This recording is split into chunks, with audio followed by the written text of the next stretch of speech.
पार्टीचा।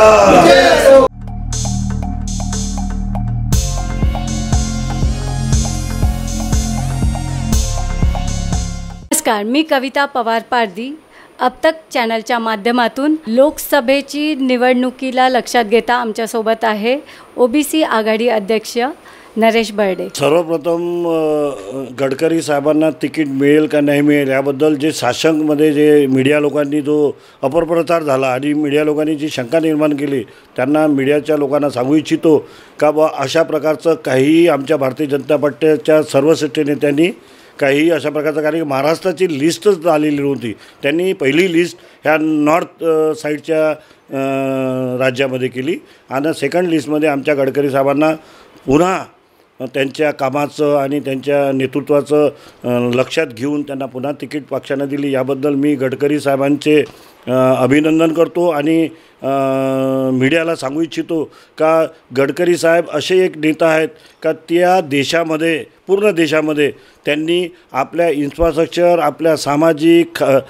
क्रांती या सगळ्या त्यांचे कार्यक्रम म्हणजे एकच नाही का इन्फ्रास्ट्रक्चर डेव्हलपमेंट, त्यांनी सगळ्या प्रकारचं विकास, सर्वांगीण विकास कसा व्हावा लोकांचा यासाठी त्यांनी प्रयत्न केला आहे। म्हणून मी गडकरी साहेबांना पुन्हा तिकीट मिळाल्याबद्दल आणि ते निवडून येण्याबद्दल मी त्यांचं अभिनंदन करतो। तिकीट मिळाली आहे, कार्यकर्त्यांमध्ये कसा उत्साह आहे? या तिकीटबाबत मी तुम्हाला सांगू इच्छितो, इथं पर्यवेक्षक आले होते गडकरी साहेबांच्या तिकीटसाठी। मला तरी असं वाटतं की पर्यवेक्षक येण्याची काय आवश्यकता नाही, पण त्यांनी त्या पर्यवेक्षकांनी जो रिपोर्ट केला तर प्रत्येक कार्यकर्त्यांनी गडकरी साहेबालाच तिकीट मिळाली पाहिजे, कारण का इथे दुसरं ऑप्शनच नाही आहे। गडकरी साहेबासारखा नेताच नाही आहे आणि त्यांच्या अगेन्स्टमध्ये लढायला कोणी तयार नाही आहे, अशी परिस्थिती आहे। त्याच्यामुळे तिकीट हा प्रश्नच नव्हता, त्यांना तिकीट मिळणारच होती।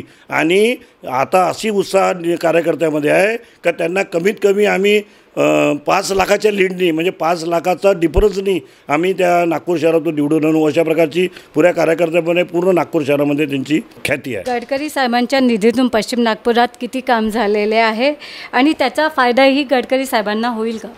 गडकरी साहेबांनी काम करत असताना 6 मतदारसंघ आहे गडकरी साहेबांच्या खासदार याच्यामध्ये, परंतु पश्चिम नागपुरामध्ये आमचे यावेळेस सुधाकरराव देशमुख, यावेळेस विकास ठाकरे हे काँग्रेसचे आमदार असल्यामुळे तरी पण त्यांनी आमच्या मतदारसंघामध्ये जे ट्रेन आहे आमची इथे मेट्रो ट्रेन ती निर्माण केली आहे। त्यानंतर अमरावती रोडला जो पूल जोडला आहे, अमरावती रोडला डायरेक्ट भोले पेट्रोल पंपासून तर डायरेक्ट वाडीपर्यंत, ते एक महत्त्वाचे कामं केले। रिंग रोडचे कामं केले आणि मानकापूर स्टेडियममध्ये पुन्हा एक जास्तीचा फंड देऊन त्यांनी आज एक उत्कृष्ट असं क्रीडा महोत्सवासाठी काम करणारं असं एक स्टेडियम तयार केलं। त्याच्यामुळे पश्चिम नागपुरात त्याच गोष्टी नाही आहे, त्यांनी संपूर्ण नागपुरामध्ये जे कामं केले आहे, जो कामाचा तडाखा दिला आहे, त्याच्यामुळे त्यात सर्वांगीण भर म्हणजे आमचे नेते उपमुख्यमंत्री देवेंद्र फडणवीस यांनीसुद्धा आमच्या पूर्ण नागपूर शहरावर लक्ष ठेवल्यामुळे या दोघांनी नेत्यांच्या कामामुळे इथे भारतीय जनता पार्टीचाच म्हणजे गडकरी साहेब पुन्हा निवडून येतील अशी मला आशा आहे। ओबीसी आणि मराठा यांचं समाधान अजून पूर्णपणे झालं नाही आहे, तर ते लोकही गडकरी साहेबांना मतदान करतील का? गडकरी साहेबांना ह्या आरक्षण मुद्दा वगैरे यांना त्या भानगडीत न पडणारे असे नेते आहे, ते सर्व धर्म समभाव। मी तुम्हाला सांगू इच्छितो, SC समाज त्यांना वोट करेल चांगल्या पर्सेंटेजनी, मुसलमानसुद्धा त्यांना चांगल्या पर्सेंटेजनी वोट करेल आणि मराठा आणि हा ओबीसी समाज एकूणच त्याच्या पाठीशी आहे आणि राहील। आणि ह्या मराठा समाजाचा तुम्ही आरक्षणाचा मुद्दा घेतला आहे, आरक्षण मागील 2014मध्ये देवेंद्रभाऊ मुख्यमंत्र्यांनी 13% मराठ्यांना आरक्षण दिलं, परंतु महाविकास आघाडीच्या सरकारनं ते सुप्रीम कोर्टात टिकवलं नाही। म्हणजे तिथे पवारच होते, शरद पवार। आणि नंतर आता हे जे आंदोलन जरांगेने केलं, त्या जरांगेच्या आंदोलनातसुद्धा आम्हाला सरळ आमच्या नेत्यांनी सांगितलं का ओबीसीला धक्का न लावता आम्ही मराठ्यांना आरक्षण देऊ। आणि त्यांनी जसं म्हटलं तसं आमचे देवेंद्रभाऊ फडणवीस आणि एकनाथजी शिंदे, अजितदादा पवार या सरकारने 10% आरक्षण सर्व मताने बहुमत ठराव पास केलं आणि आज आरक्षण त्यांना लागू झालं आहे।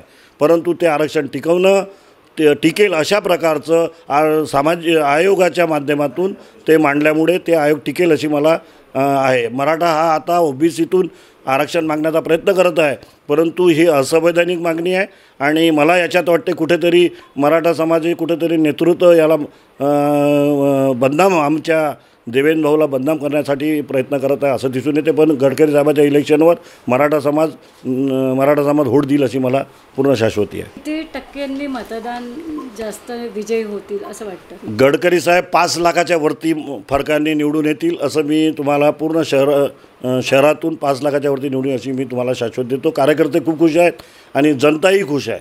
आम्ही लोकांमध्ये राहतो, आम्हाला माहीत आहे.